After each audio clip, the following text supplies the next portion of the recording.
Guys, it's Riley Menace for the World Football News Network. We have a special U.S. Women's National Team Olympic preview, and I have none other than Aaron Anthony with me. How you doing, buddy? Doing pretty good. Ready to talk some women. I'm always ready to talk women. Oh, yeah. All right, so the U.S. made the Olympics. Not a big shock. They're in Group G, first position, highest qualified team in the group. They have New Zealand, France, and Colombia joining them. As you read the teams on the list, how you think this is gonna play out? I mean, I think there's very little debate on who's going to end up first and second. It's going to be the U.S. and France in that number 1 and 2 spot. Personally, I do think that we're going to end up first, whether it be biased, but I don't really think it is biased because we are just the better team. Uh, and then 3 and 4, I'm probably going to lean Colombia, which reasons we'll get into a little later, but over New Zealand. So that'll probably be 1 U.S., 2 France, 3 Colombia, and 4 New Zealand. Yeah, I could see that. We'll get into predictions a little bit later. But starting with the U.S., top of the group. For those who haven't seen the U.S. roster, I'm about to read it off, and I'll get your opinion after I read it. Goalkeepers is Hope Solo and Alyssa Naher. Is that how you say it? Yeah. Whitney Ingen, Julie Johnson, Megan Klingenberg, Allie Krieger, and Kelly O'Hara, the defenders. Midfielders, Morgan Bryan, Tobin Heath, Lindsay Horan, Cola Lloyd, shock, Allie Lloyd, Megan Rapinoe. And your forwards are Crystal Dunn, Alex Morgan, Kristen Press, and Mallory Pugh. So, with that, we're obviously missing some names from last year's World Cup. Right. Retirements, whatever. But looking at that, do you think the U.S. can go forward with that lineup? Oh, I mean, absolutely. In my opinion, right now the U.S. is better than they were at the end of the last World Cup. I mean, I think Crystal Dunn herself has been just such. She's been the biggest standout of the past year to me, considering she wasn't on the World Cup roster. I think Crystal Dunn is really, again, she got the, if I'm not mistaken, she got the golden ball in the Olympic qualification tournament. Or golden boot, not golden ball. That was Morgan Bryan. I think Lindsey Horan can make up for what Lauren Holiday had in that same position. I think Morgan Bryan may even be better than Lauren Holiday already, and she's only 23 years old. And that's not just my Morgan Bryan bias, and she's from the same state I am. But yeah, I mean, I really do think we have the same back line, other than we're now starting. For anybody who hasn't watched the U.S. as much since the last World Cup, Kelly O'Hara has now kind of taken over that spot right back over Allie Krieger, who is still on the roster. I mean, our defense is just as strong. I think our midfield is even just about stronger with Lindsey Horan and then Carly Lloyd just coming back from injury, so she's still fresh. And then as far as our forwards go, honestly, I am comfortable with any of the three of Crystal Dunn, Tobin Heath, or Mallory Pugh on the wings for us with Alex Morgan up top. Anybody who's watched Mallory Pugh play, who cares that she's 18? We've had this conversation with Christian Pulisic so much about him being young, not wanting to throw him in too early. I don't care. I think if you watch Mallory Pugh in just this last game on Sunday against Costa Rica, you saw the run she had for the second goal. She took it from the midfield, took it, beat players, and had a nice finish. I don't have any problems with this team whatsoever. I think the way, because we do it in the NFL, you throw a rookie quarterback out there, you let him get beat up a little bit, and then he's a good quarterback. I think what we have to do with these young guys and young women for like Pulisic and Pugh and whoever's coming up next, you have to throw them in there. That's the only way they're going to get experience. With a team like France in our group, I think Mallory Pugh, if she doesn't start, at least come on as a sub at halftime or 60 minutes in. Just get her a lot of gameplay against these rough and tough guys from Europe. Another point I wanted to make is I really like the inclusion of Megan Rapinoe. She was hurt. She tore her ACL in December. But no one was really sure if she'd make the Olympic roster. And with, we've had some playmakers get pregnant, Sydney Leroux. Yeah. Abby Wambach retired. Holiday retired. I think with the addition to Rapinoe on the roster, who makes plays happen on the wings, I think that's going to be a big boost up to what we originally thought when she got hurt. The reason I'm okay with Rapinoe being on this team I know a lot of people were upset because they wanted Heather O'Reilly to be on the team just because Rapinoe hasn't been training at all because she's been hurt. But again, at those wings, we have three solid players in Mallory Pugh, Crystal Dunn, and Tobin Heath. With Tobin Heath coming off of injury, I was a little worried about it, but seeing Mallory Pugh play in the past few games has given me the confidence back.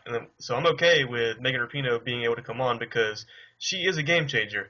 Megan Rapinoe is the reason that we got through those tough games at the beginning of the group in the World Cup because we got together towards the end, but if you remember back to the first few games of the World Cup last year, like the Sweden game, she is the reason. She carried us in those games. You can't forget how good of a player she is because we haven't seen her in 6 months.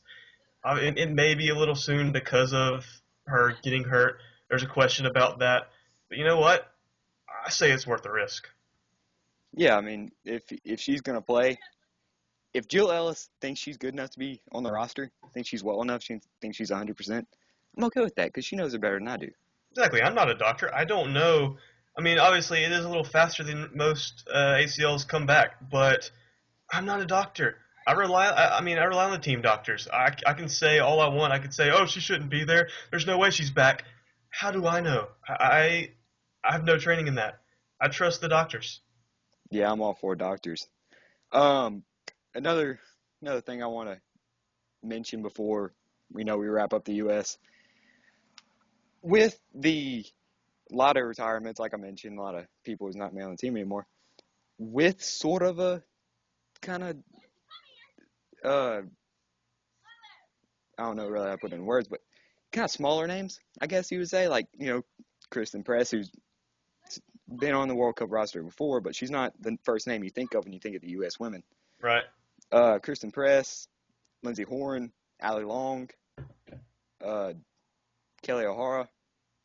Not really names you think of. And Whitney Ingham's a perfect example. I didn't know who this was before I started watching these Olympic run-up games. Right. So, with that being said, do you think the world will know these names by the time the Olympics are over? I mean, know the names. I think a name like Crystal Dunn, they definitely will because I feel like she's probably going to light up this tournament. I think a Kristen Press really is very dynamic off the bench. A name like Lindsey Horan, she's really filled that spot for Lauren Holiday, which is kind of she sits back a little more. She's not quite a defensive midfielder, but she holds a little more. That's a name that that's a position though that unless you do crazy stuff, you're not going to be known for. And then with Whitney Ingham, I don't know how much she's going to play. Hopefully, very little because of how you want your back four to stay together. Um, but yeah, as far as making a big impact on the tournament, I think Crystal Dunn, Lindsey Horan are two of the smaller names, as you would say, that are going to make a big impact on this tournament. All right. Start going down the group. I got New Zealand first. A little background: New Zealand, the 2015 World Cup finish. They finished in group stage, and not very good performance. They finished 19th. Current FIBA ranking 16th, which is I'm more familiar with the men's rankings, and 16th being really, really good. I'm not really sure Right. about the women. 16th seems a little bit high. They struggle with scoring, is what I pulled from the last couple of matches they played. They're good defensively when they play teams, in the Asian, European type, smaller European teams.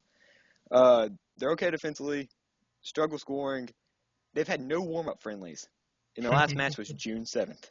So I'm not really sure about the chemistry of the squad. I don't know. I'm not really up to date on the New Zealand squad, but I don't know how well these players know each other. I don't know if they played together before. I don't know how young it is. But with all that being said, I still have New Zealand being third. Yeah, I'd be lying if I say I'm an expert on New Zealand's women football. I just would. I mean, from what I've read, it seems like they're going to be a younger team. They're going to play. They have a decent defensive mid. They have a decent amount of depth. It's really hard to say with this one just because, like you said, they haven't played a game in about a month. There's no real telling what you're going to get from this squad. What Colombia has to offer. So that's why I do put them third and this New Zealand team fourth. That's fair enough. So Since this is a U.S. thing, do you think the U.S. women will beat New Zealand? I mean, I have to say yes. Again, you say they're ranked lower than we are. This is not a team I see us having very many problems with. I'll be surprised if they keep the score under 4. Oh yeah. All right, next, France. France, pretty well known. They're a pretty good footballing nation. Uh, Fifth at the last year's World Cup, they lost the quarterfinals. They're third currently in FIFA rankings. They're currently perfect through 7 Euro women qualifying matches. They're 21 points through 7 games. They score a lot of goals, but through their last non-Euros qualifying matches, they've given up a goal, 2 goals. You know, not very strong defensively. Of course, they played the European teams in the friendlies, so and the rosters aren't exactly full strength.